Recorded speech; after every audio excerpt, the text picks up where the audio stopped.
Qiang Jin Jiu. Book 3, Drunk in Wild Songs. Chapter 264, Shao Clan. The preparations for the military expedition concluded at the beginning of the 9th month, and Chen Yang and Guo Wulai set off first together with the army provisions. The bridleway at Mount Luo, having already been restored, led the Zongbo grain wagons directly from Dun province to Mount Luo and then from Mount Luo to the Shazhen camp.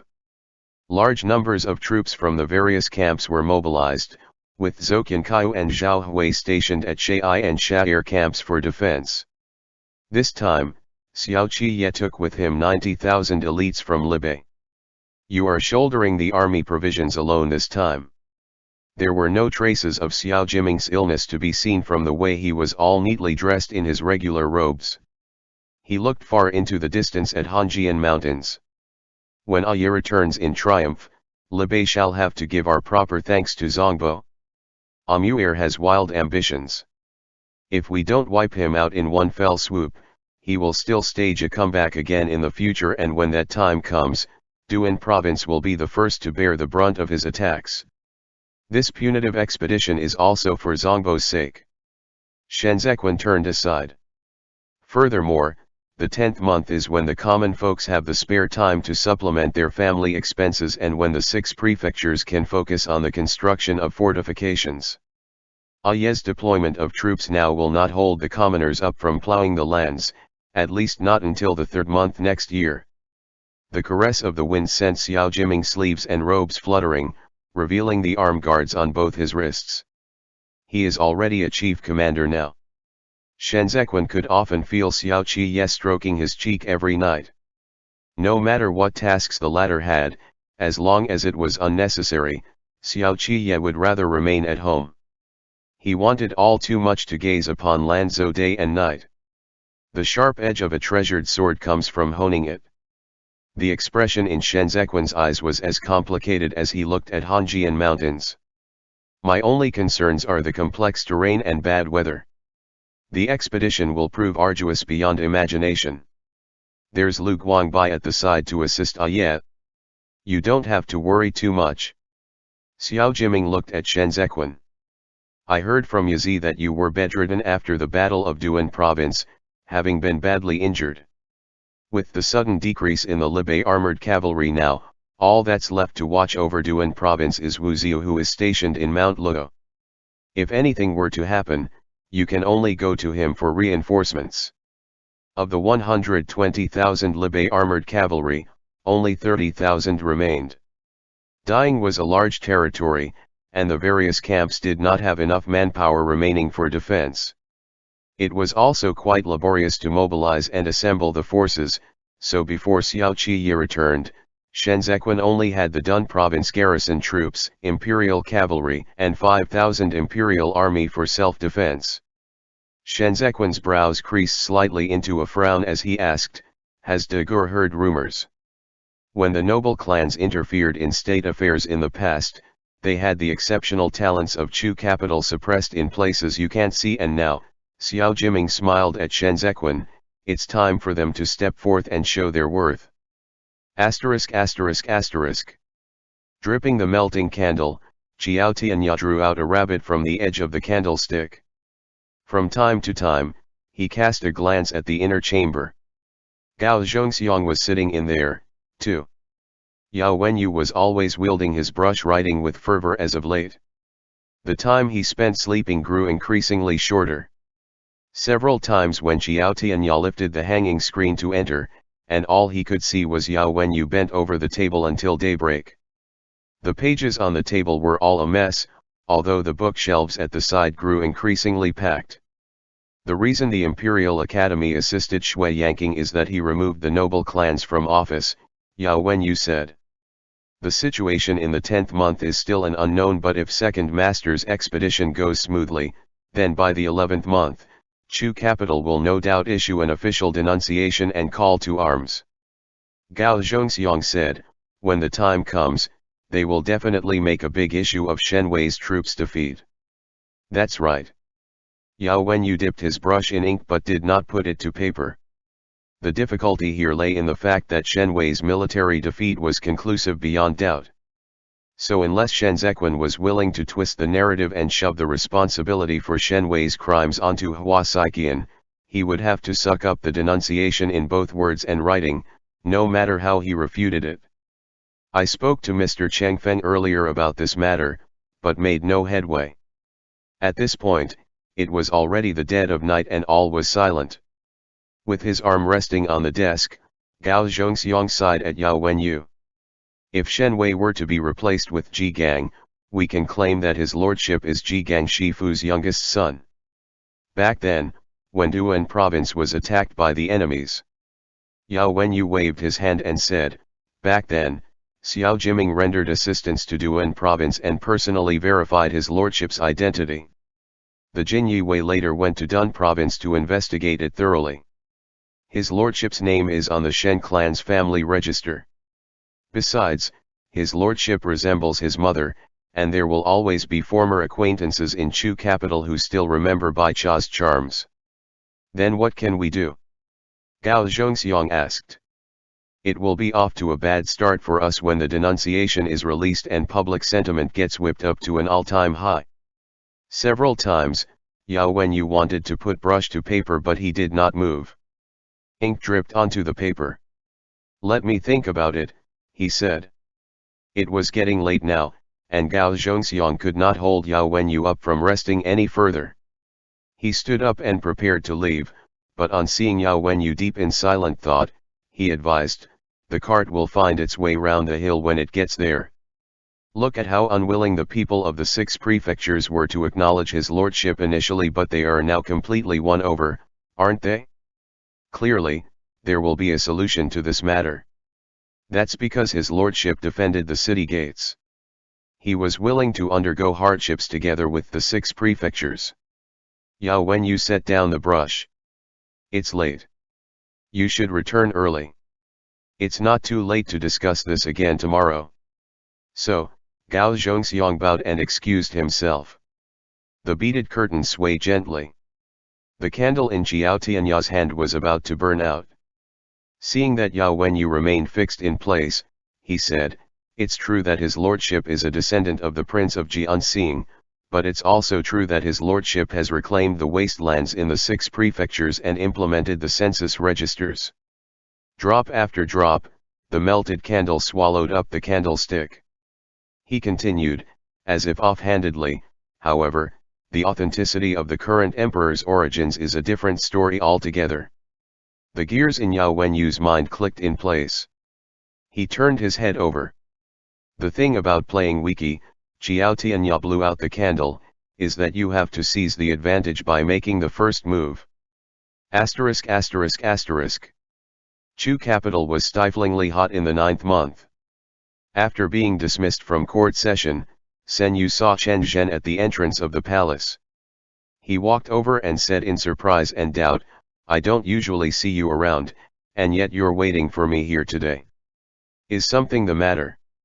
Upon hearing him, Chen Zhen raised an arm and gestured for Sen Yu to get on his horse carriage first. Once both men settled down in their seats, he stroked the beard he had grown and said, I'm here to sound you out. A month ago, the 8 great training divisions recruited new soldiers and enlisted the young and strong from the 8 cities. There are currently 40,000 capital command troops. What plans does Baran have for these 40,000 capital command troops? Sen Yu gathered up his sleeves and said curiously, then you should go look for him. The commander of the capital command troops is supposed to be nominated by your Ministry of War to begin with. Why? Do you have no candidate? I've assumed office as the Minister of War for nearly 30 years. Whether it's the 4 generals of Yanji or the 4 generals of Xiand, they all come recommended by me, so how could I not have a candidate in mind? Chen Zhen looked to be in a predicament. It's just that the situation is different this time. Different how? This person I'm planning to recommend, Chen Zhen said, is a steamed bun seller. Even Sen Yu himself looked astonished. Sun Yi, this matter is of utmost importance. I hope you can work with me to persuade Baran. Hua Saiqian persecuted the loyal and the virtuous, so it indeed can't be helped that Chu capital has no generals. Now that the new emperor is sensible and wise, she will surely be able to exonerate former ministers who have suffered injustices. Chen Zhen had always been cautious and meticulous when he carried out his duties in the emperor's presence. He lifted the hem of his robe and bowed to Sen Yu in the cramped, narrow interior of the carriage. During the reign of Yanji, the Hua clan and Pan faction colluded with Ji Lei to frame the Eastern Palace for conspiring against the state. The crown prince slit his own throat in the Temple of Penitence, and there were countless casualties, injured and dead, amongst the Eastern Palace subordinates.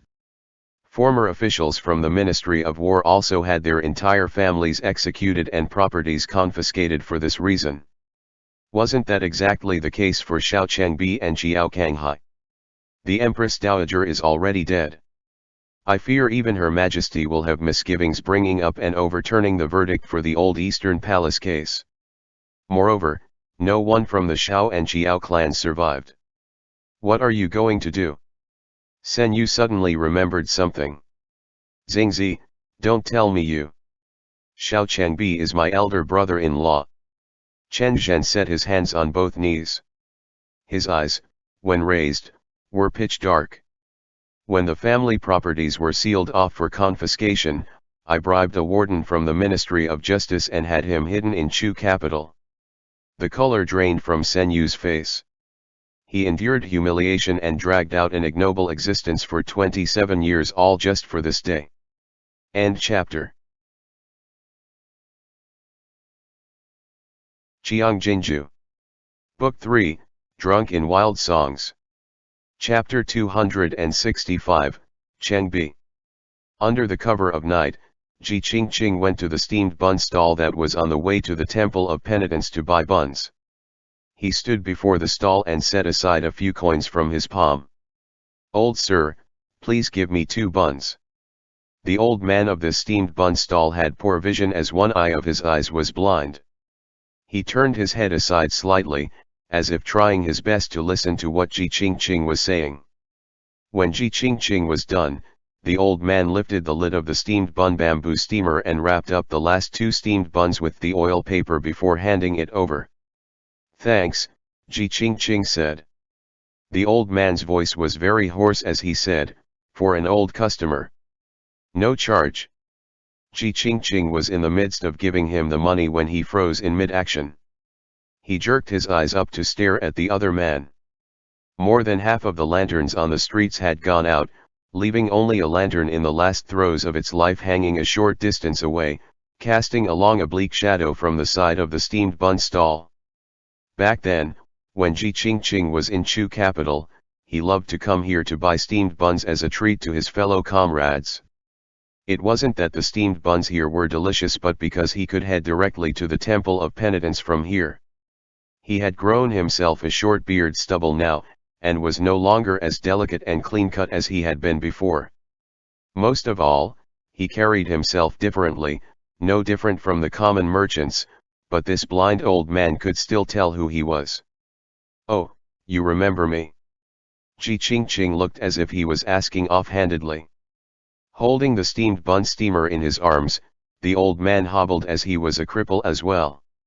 He set the steamer back in place, dragged out the water basin under the table, and bent over to toss all the dirty bowls and chopsticks in. "You came here yesterday," he answered. Ji Qingqing took a bite of the steamed bun. "You've got the wrong person." The old man washed the bowls and did not answer again. Ji Qingqing simply stood here and finished up the buns before fishing out a handkerchief to wipe his hand as he walked. The wind, carrying with it a faint fragrance of rouge, sent the remaining lantern swinging noisily. Right before Ji Qingqing's figure was about to enter the darkness, he turned around and tossed the copper coins in his palm over. The copper coins clinked crisply as they landed on the greasy tabletop. He stuffed his handkerchief back in place and left. The old man washed the bowls alone. Only when it was almost done that he put the bowls and chopsticks neatly away. The vegetable vendor next to him was pushing a single-wheel cart as he greeted him with a shout, "Uncle Cheng, opening for business so early." The old man pulled off the towel on his shoulder and wiped his sweat as he said, "I'm quitting." "Quitting?" The vendor set down the cart, rested his arm against the edge of the table, and asked, "Why, though?" The old man tossed the towel onto the table but did not touch the money that Qiang had left. He looked at the end of the street as he said, "I have another job now." Asterisk asterisk asterisk. Li Jianting dozed off, and the book in her hand slipped down to her lap. A sudden weight on her shoulders instantly jolted her awake. She slapped away Fu Man's hand and bellowed, "How dare you!" With the blanket in hands, Fu Man kneeled and raised his hand to give himself a slap on the mouth. "This humble slave deserves a slap for disturbing your Majesty's rest. I ought to be slapped." Seeing that it was Fu Man, Li Jianting tilted her face back as if relieved. After Fu Man was done hitting himself, he sneaked a glance at Li Jianting and said, "There are ice basins prepared in this hall, so it's very cool. If your Majesty is tired, this humble slave will help you inside for a rest." Without waiting for Li Jianting to answer, Fu Man made to stand up to assist her. "Kneel." Li Jianting hissed through clenched teeth. Fu Man hurriedly kneeled back in place with both hands carrying the blanket. Aggrieved, he said, Your Majesty, please be appeased." This humble slave only did so in a moment of anxiety, as concerned as I am for your Majesty's esteemed health. Hearing Fu Man's voice reminded Li Jianting of men. She moved to pick up the book in her lap, only to realize that her hand was trembling. Fu Man moved forward on his knees and said in an attempt to ingratiate himself, "Your Majesty mustn't get angry because of this humble slave. Your health is of utmost importance." Li Jianting composed herself and schooled her expression, making it such that she would not need to go to the extent of standing up and withdrawing in avoidance. She clutched the book tightly, her expression slightly softening as she said amicably to Fu Man, "Zhen had a nightmare from which Zhen had yet to fully wake up from earlier. Zhen must have frightened you. You may rise." It was only when Fu Man saw Li Jianting's neutral expression that he set his mind at ease and stood up. "It's cold here. The next time your Majesty feels tired, just summon this humble slave. Teacher is coming in a while." Li Jianting tossed the memorials to the side before Fu Man went up to her. "Why aren't you waiting in attendance at the office compound?" All Fu Man was thinking of was landing a promotion and making a fortune, so he did not notice Li Jianting's actions. He bowed in congratulation. "This humble slave is here to report the good news to your Majesty. The grains and tax ledger from Juexi are here." Li Jianting asked. "Not yet. The relay station said it's already on the way, so presumably, in the next couple of days," Fu Man said. "What this humble slave wants to tell your Majesty is that the monthly accounts that the Palace Granaries worked out reveal an earning of 8,000 taels of silvers for your Majesty." Li Jianting did not expect this. Surprised, she asked, "Didn't the custodian of the Palace Granaries just assume office?" "That's right, your Majesty, and he was recommended by this humble slave." Fu Man beamed with joy.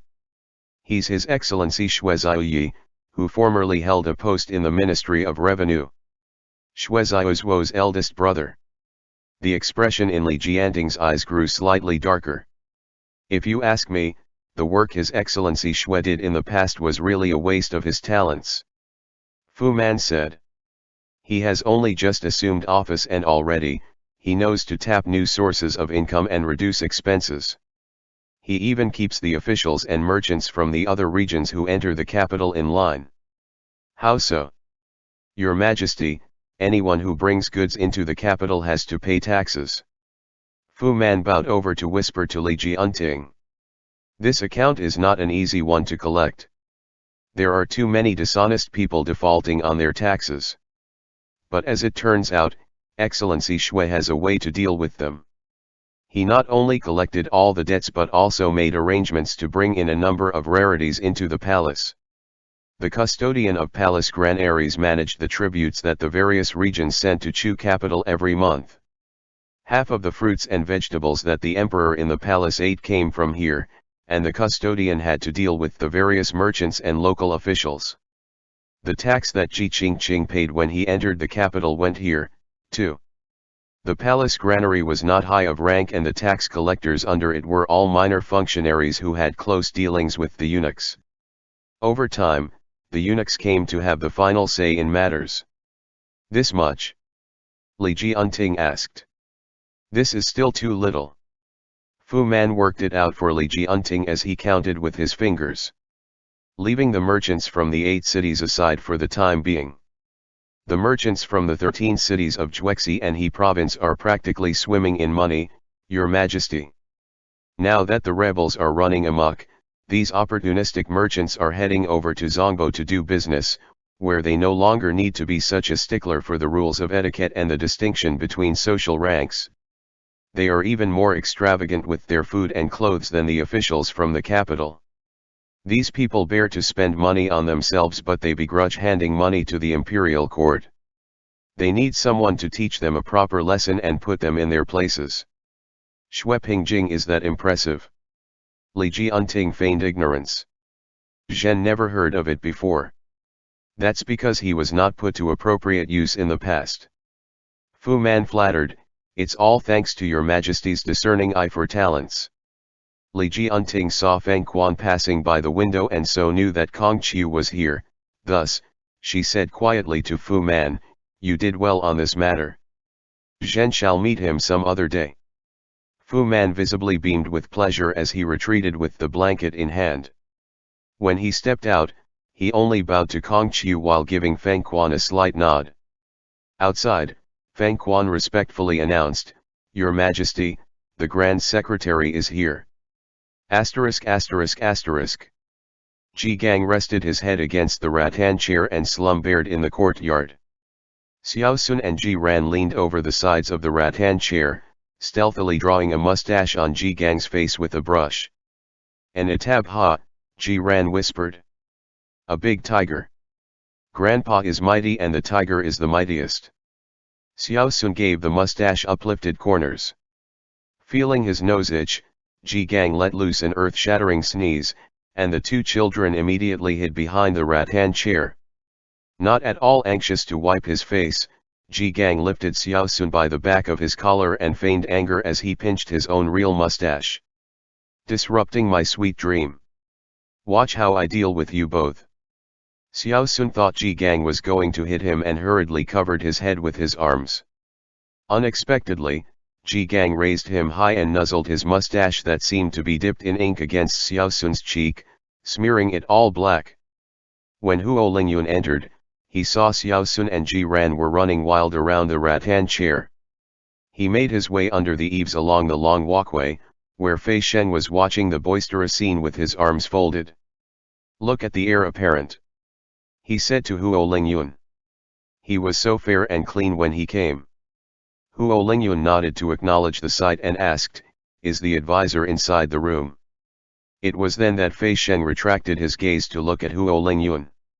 Is something's the matter? Huo Lingyun took out the letter in his sleeve pocket. This was Ji Qingqing's letter to the Imperial Cavalry, which was full with information on the movements in Chu capital. It had already been opened and read. Take a look, he said. Fei Shen took the letter and read it. Sunlight in the courtyard shone upon the eaves, accentuating the vibrancy and brightness of its new coat of paint and concealing the oldness of this residence. Fei Shen finished reading the letter. His expression was calm as he continued to ask, have you shown it to Qiao Tianya? I haven't seen him, Huo Lingyun answered.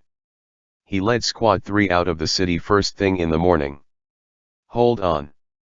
Fei Shen folded the letter, then turned around to lift the bamboo blinds.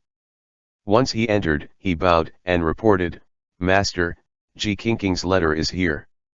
It's about the appointment to the post of Viceroy of the Capital Command Troops in Chu capital. The Imperial Cavalry dare not take the decision into their own hands without Master looking it over first. Gao Zhongxiang stopped speaking, and Shen Zequan raised his folding fan to gesture for Gao Zhongxiang to sit. His right hand, which had seen the bandage removed in recent days, nudged the folding fan as he said to Fei Shen, present it to me.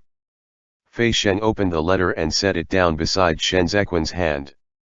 Xiao Changbi, Shen Zequin said. I remember no such person amongst the appraisals that were carried out during the reign of Xiand. Was Chen Zhen the one who vouched for him? Master, Fei Sheng turned to the side and reminded him. It's Xiao from the Ministry of War. Shen Zequin's relaxed expression curbed a little. He read it again. Xiao from the Ministry of War during the reign of Yanji. He looked at Fei Sheng and swiftly thought back. This is Xiao Changbi, the Vice Minister of the Ministry of War who was thrown into prison when Ji Lei framed him after the Eastern Palace incident. Master has an excellent memory. That's him, all right, Fei Sheng replied. The 8 great training divisions changed their name to the Capital Command Troops this time, and all military officers 6th rank and above were dismissed from office and replaced. Candidates for the posts were to be recommended by Chen Zhen, the Minister of War, and vetted by the Grand Secretariat Ministers, and the Viceroy position was granted to Xiao Changbi, who has changed his name to Changbi now. Ji Qingqing said that this man has never left Chu capital in all these years. Instead, he remained next to the Temple of Penitence selling steamed buns. Xiao Changbi is Chen Zhen's elder brother-in-law. It's only reasonable for Chen Zhen to want to save him. But Xiao Changbi ought to be over 60 years old now. Shen Zequin closed the folding fan again. Chu capital tells him to take up post, but can he still get on a horse and wield a spear? Not only that, master.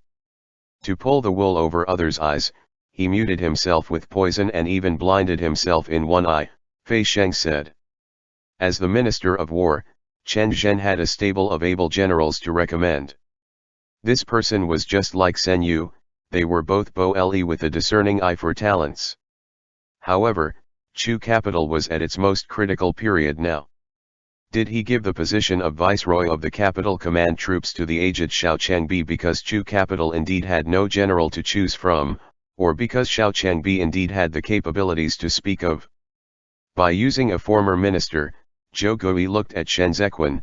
The emperor meant to redress the injustice that the Eastern Palace suffered during the reign of Yanji. It's not that easy, Kong Ling said, the 8 cities have still yet to eradicate the latent threat. If the emperor were to overturn the verdict for the Eastern Palace crown prince at this moment, she has to first take down the remaining members of the noble clans. Yao Wenyu covered the teacup with the lid. She has only just stabilized the situation. She cannot take this risk. Li Jianting made an example out of others as a warning, using the flogging punishment to frighten the Marquis of Helion so much that he was paralyzed in bed.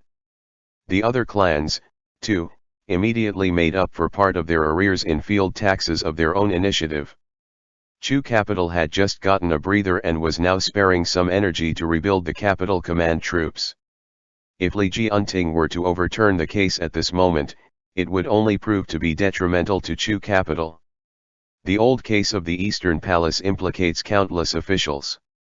To overturn the verdict, there have to be procedures in place and time to spare. Yao Wenyu continued, it must not be rushed. By this, he was also tactfully reminding Shen Zequin not to rush it. The old case of the Eastern Palace was even thornier than the case of the defeat of Shen Wei's troop. The Xiao clan has been lying in hiding for a long time, Shen Zequin said. We have to ask Xiao Tianya about this. Xiao Tianya returned at the hour of high and removed his armor in the side hall before heading over to the principal hall to meet Shen Zequin. He read Ji Qingqing's letter and said, if it's really Uncle Xiao, the Biwen military drill grounds will have to increase its troops. The Xiao clan is affiliated with the Ministry of War, and Xiao Changbi was even its vice minister. He's not only familiar with the deployment details of the various lands but also of Zhongbo's topographic map. Shen Zequin brushed aside the tea foam with the lid. Ian just left, so Chu capital will not dare to mobilize troops at this time, but we have to return to Tse province before the 10th month. If Yin Chang was still alive, Shen Zequin could remain firmly in place in Duan province. Without Yin Chang, Shen Zequin had to head over to Tse province too. Coordinate the deployment of Tse province's and Dun province's garrison troops. That's right. Qiao Tianya casually folded the letter into a paper crane. The Shao clan was already considered a military general household during the 3 Yao period. The Ministry of War is not like the other 5 ministries. Uncle Shao was promoted by the Grand Mentor to the position of Vice Minister. He had real capabilities to speak of. The 3 Yao he spoke of referred to the 3 ministers of importance in the Grand Secretariat during the reign of Emperor Yong'an, all 3 of whom came from the Yao clan of Jin City. Of them, Yao Wenyu's paternal grandfather was the most prominent. That was the Yao clan's golden age, and also the beginning of the Yao clan's swift retreat whilst still at their peak. In his bid to seek peace and safety, my father switched sides to the Hua clan after the Grand Mentor was imprisoned. Uncle Shao thus broke off all ties with my father. Qiao Tianya moved the paper crane to the side of the candle and burned it. When I left Chu capital, I heard that he had already been beheaded. Since Xiao Chengbi was promoted by the Grand Mentor, he should have addressed the Grand Mentor as teacher, Fei Sheng said. Master is the Grand Mentor's pupil. Looking at it this way, we have some connection to him, too. The number of people who have been promoted by the Grand Mentor during the reign of Yanji is too many to count. Uncle Shao might be one of them, but he did not have any contact with the Eastern Palace or with the Grand Mentor.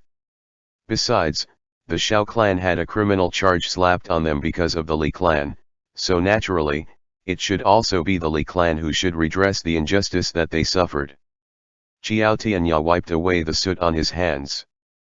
But, Zhou Gui said dubiously, didn't Yuan Zhou say that the emperor can't take the risk at this time? She is indeed ill-afforded to take the risk at this moment. The teacup in Yao Wenyu's palm had gone cold. She only has to wait for Xiao Chengbi to defeat Zongbo's garrison troops. Without external threats, won't she then be able to get rid of the domestic threat that is the noble clans? Xiao Qiye was advancing east, Libei was empty and Zongbo had no reinforcements. If Chu capital did not attack now, then when? If we really come to blows, Zhou Gui said, we still have Tan Taihu. Lao Hu is impatient and rash by nature. He needs someone by his side supervising him.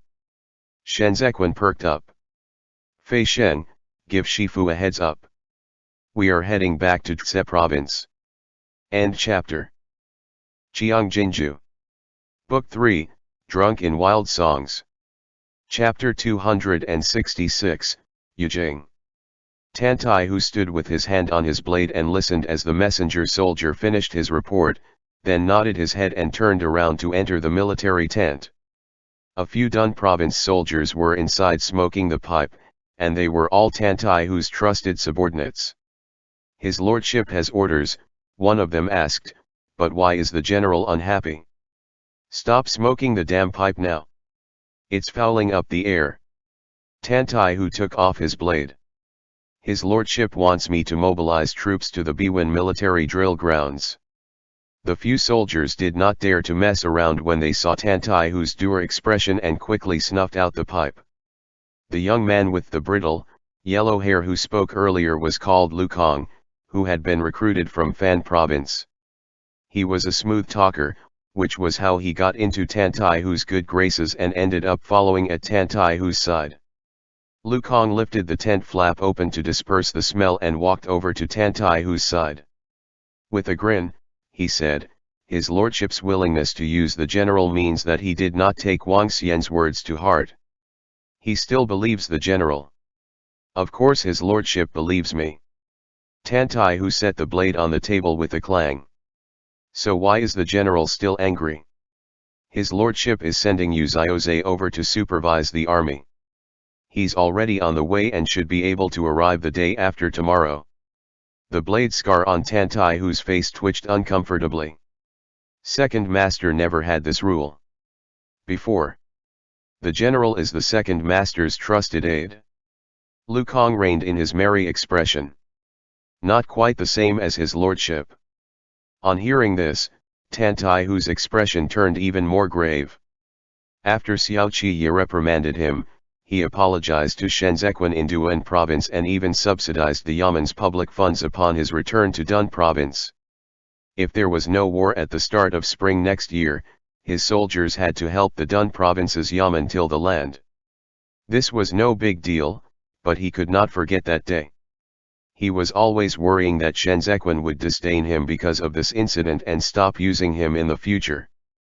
But now that Shenzhen was continuing to use him, he sent over a military inspector. "General," Lu Kang lowered his voice, "His lordship is skilled in the art of checks and balances, that is the art of the sovereign. His Excellency Yu Xiaozhe is the surveillance commissioner of the 6 prefectures. In coming here, his authority of office is immense, and he outranks you. Bear with it first, General. Wait for second master to return, and there will naturally be a chance for you to plead your case." Tan Taihu felt increasingly uneasy upon hearing this. Second master is wholeheartedly devoted to his lordship. He will not listen to me. I fear I might just end up adding fuel to the fire. How muddle-headed you are, General. Lu Kang laid it out for Tan Taihu. It is for the precise reason of having you guard Tse province that his lordship transfers you to the Biwen military drill grounds. You are so brave and valiant, you will definitely emerge victorious, and second master will naturally be pleased when you win the battle. When you bring up the subject of removing the military inspector with second master again, then, he will surely agree. Feeling uncertain, Tan Taihu said, "It will probably be next year when second master returns." Isn't that just perfect? The safety of the 6 prefectures lies in the general's hands. What a meritorious service this is. Lu Kang saw Tan Taihu's expression clearing up a little and continued, "Besides, even if Yu Xiaozhe comes, you don't have to really fear him. He's an official from the capital, and he's a pupil of Sen Yu of the Chief Surveillance Bureau. Who knows if his loyalty to his lordship is genuine? I'm not saying that you judge the heart of a gentleman with the yardstick of a petty man, but with the war at hand, you can't help but be on guard." Yujing, Tan Taihu was momentarily tongue-tied. That was right. Yu Xiaozhe was Sen Yu's pupil. Instead of returning to continue serving as an official of the capital, he remained in Zongbo. His lordship had utmost trust in him, but what if he was a spy sent by Chu capital? Wouldn't his lordship be in danger? You're right. Tan Taihu looked at the blade on the table. Second master entrusted the 6 prefectures to me, so I have to ensure the safety of his lordship and Tse province. There can only be one outcome for this battle, and that is victory. If there is something amiss with Yujing when the time comes, I must never condone him. Lu Kang lit the pipe for Tan Taihu and handed it over to him. I'll keep an eye on him for you, General. Asterisk. With his head pillowed upon his arms, Xiao Qiye lay on the barren, deserted sand and listened to the lapping sound of the Hashi River. Silently, he counted the stars before his eyes. He finished counting them once, it was Shen Lanzhou. He counted them again, still Shen Lanzhou. Lu Guangbai added a few firewood to the campfire and turned his head to look to his left, which was quiet.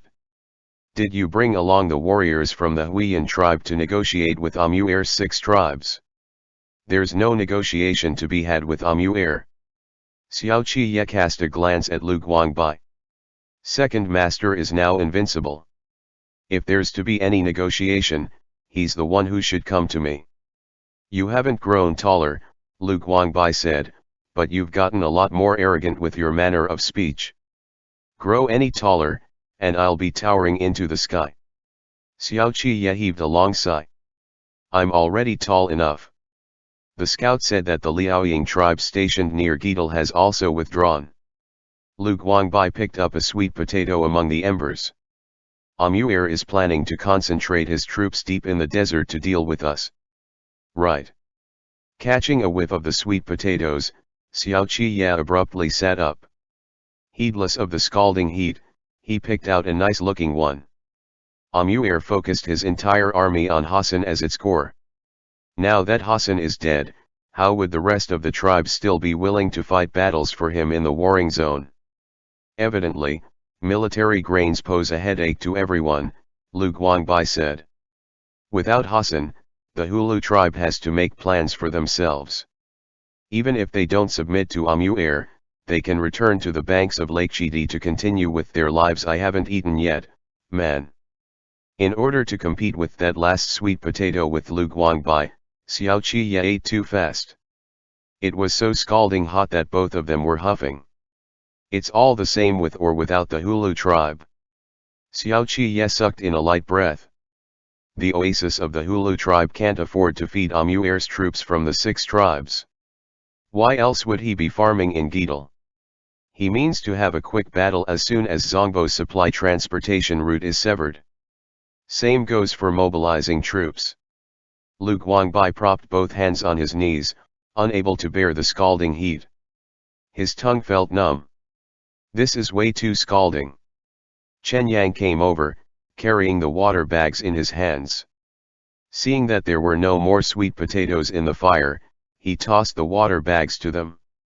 His expression was indescribable as he said with mixed feelings, "My dear lords, there are still over 10 of us here out in the cold." Xiao Qi downed the cold water and reverted to his usual self. The moment Hassan died, the Hanshi tribe is no longer the same as they were previously.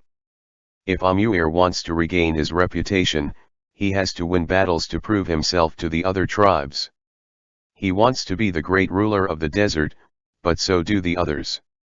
The Hanshi tribe has been lording it over in the desert for so many years. It is also for self-preservation that Amu'er is urgently transferring troops now that they have suffered a heavy blow.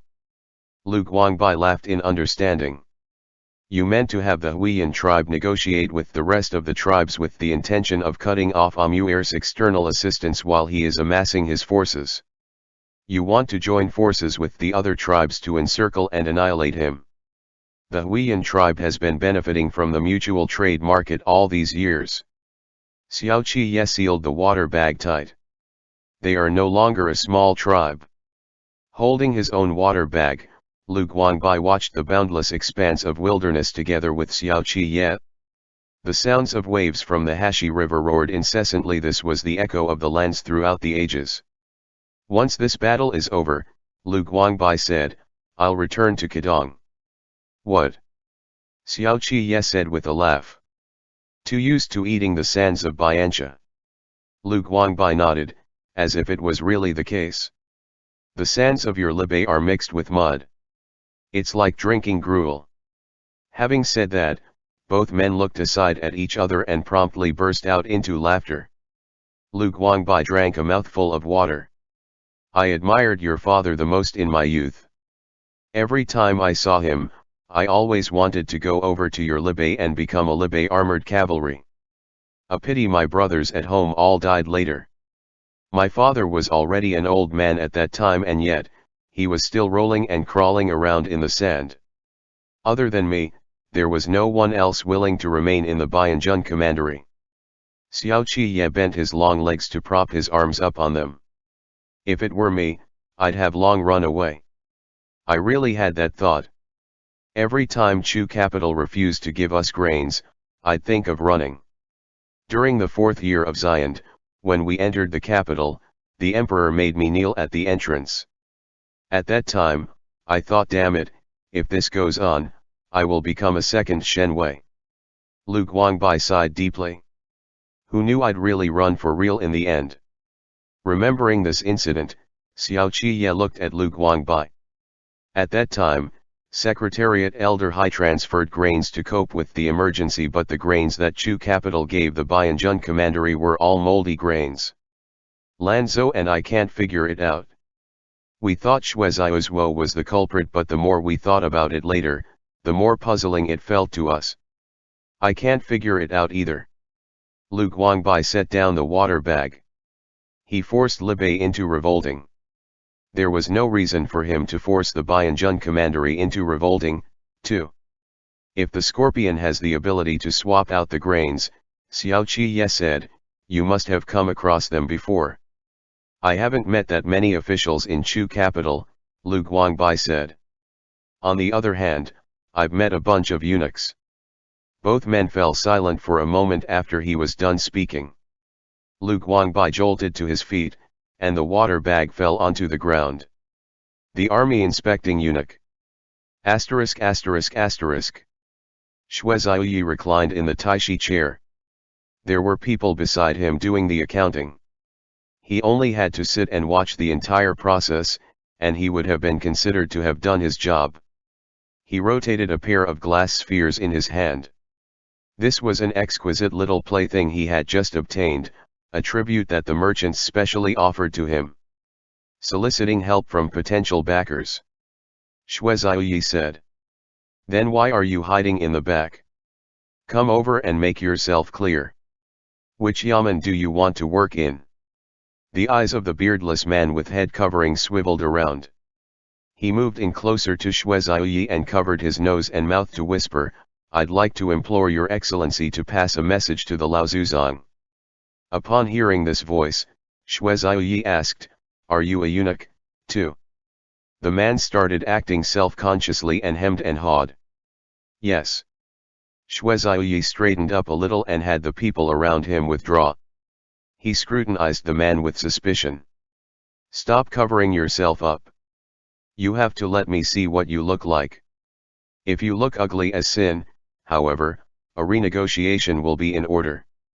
The man moved his headscarf away and waited meekly for a moment. He did not hear a sound from Xue Zhiyi, so he raised his head and said with finesse, Your Excellency doesn't recognize this humble slave? Your Excellency, this humble slave is Ying Shi, who served the Laozuzong. During the reign of Tianchen, the former emperor appointed me as the army supervising eunuch in Qidong. Xue Zhiyi indeed did not recognize him. He was an insignificant, low-ranking official in the past, so how would he have the chance to come into contact with these eunuchs?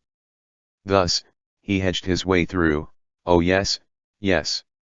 I've seen you before. Xue Zhiyi's eyes twinkled, but then he recalled in a split second that the army supervising eunuch to Qidong had been detained by Qi Zuyan and had been long dismissed from office after his return to Chu capital. He instantly turned hostile. Weren't you arrested by the Ministry of Justice? Oh, goodness. Ying Shi was so anxious he nearly stomped his foot. That's old news. There's already a new emperor now. That bit of crime this humble slave had is already ancient history. Xue Zhiyi was doubtful. For starters, he was afraid that Ying Shi was lying to him, and he would end up creating trouble for the Laozuzong if he were to get Ying Shi into the palace. He was also afraid that Ying Shi had yet to be fully exonerated of his crime, and if the Ministry of Justice were to investigate and trace it back to him later, he would be inviting trouble to himself for nothing, wouldn't he? It's on the Laozuzong's orders that this humble slave has come looking for your excellency. Ying Shi took out an authority token from under the folds of his clothes on his chest and presented it with both hands to show the eldest son of the Xue clan. Your excellency, please take a look. This is a token from the inner court. Xue Zhiyi carefully looked over the token with the help from the candlelight. There was really the name Ying Shi behind it. He clutched the token, and without returning it, probed further, Have you already cleared your issue with the Ministry of Justice? Entering the palace is not like going elsewhere. If anything goes wrong, even the Laozuzong himself can't save you, much less me. It's cleared.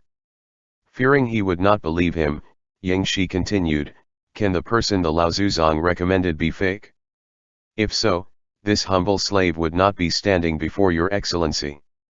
Xue Zhiyi did not want to offend the eunuchs. If this Ying Shi was really Fu Man's adopted son or grandson, he would be hard-pressed to explain himself to Fu Man if he were to stop Ying Shi outside of the palace. After a moment of hesitation, he said, Wait for the time being. A Gong Gong will be coming out a few days later to make purchases.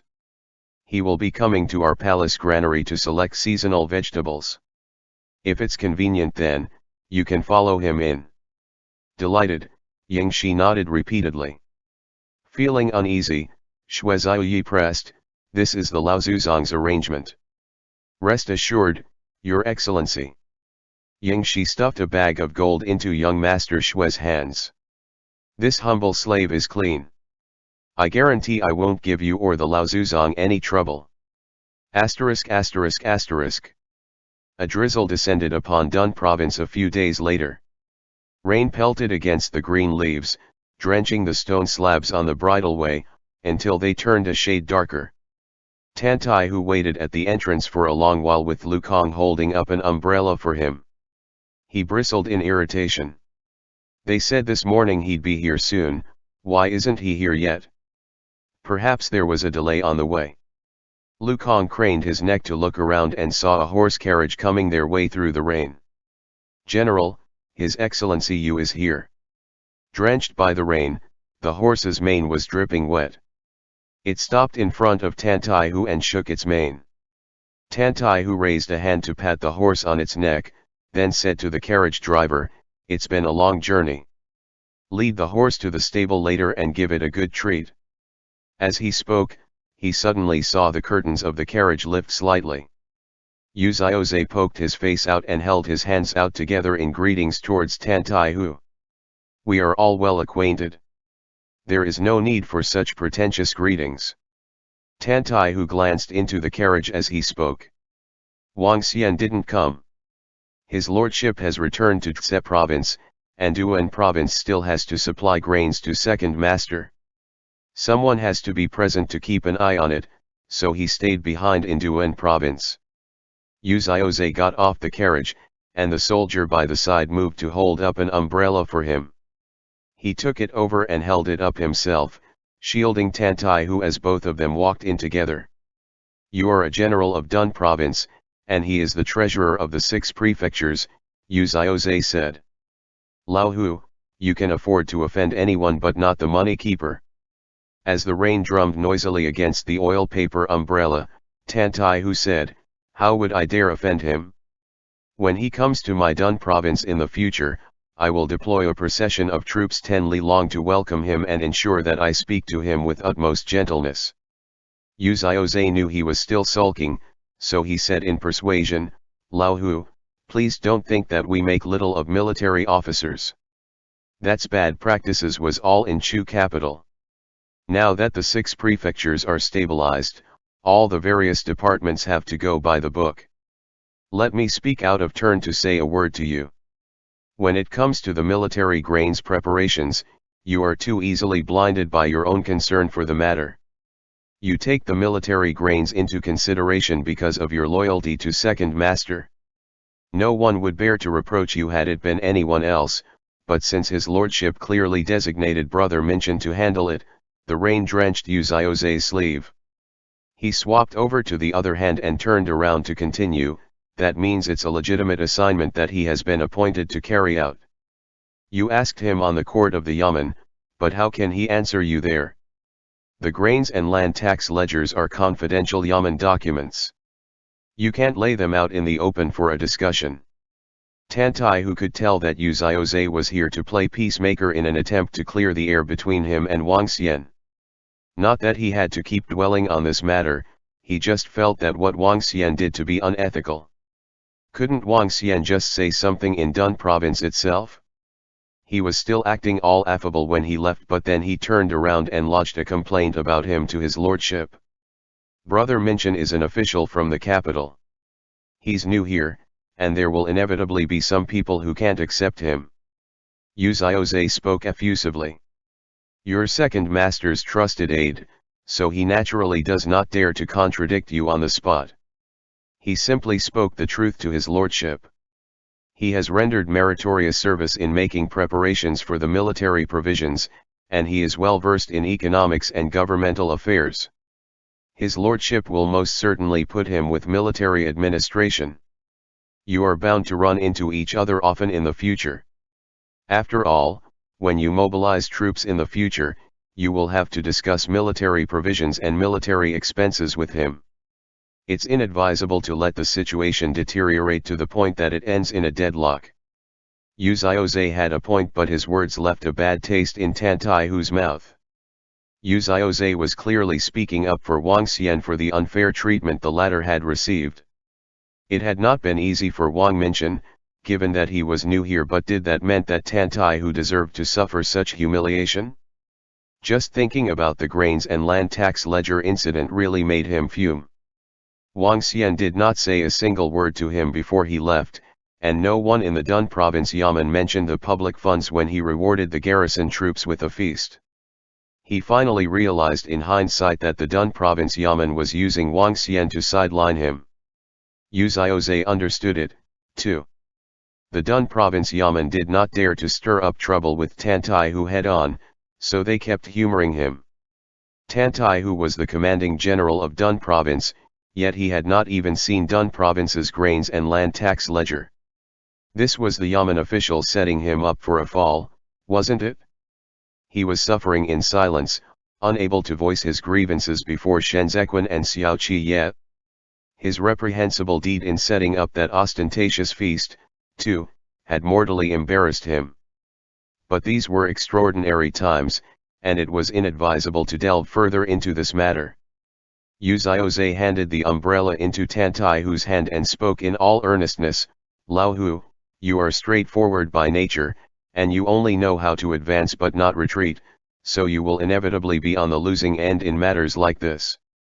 They are making things difficult for you for no other reason than because you have military power in hand. Let me give you a word of advice again.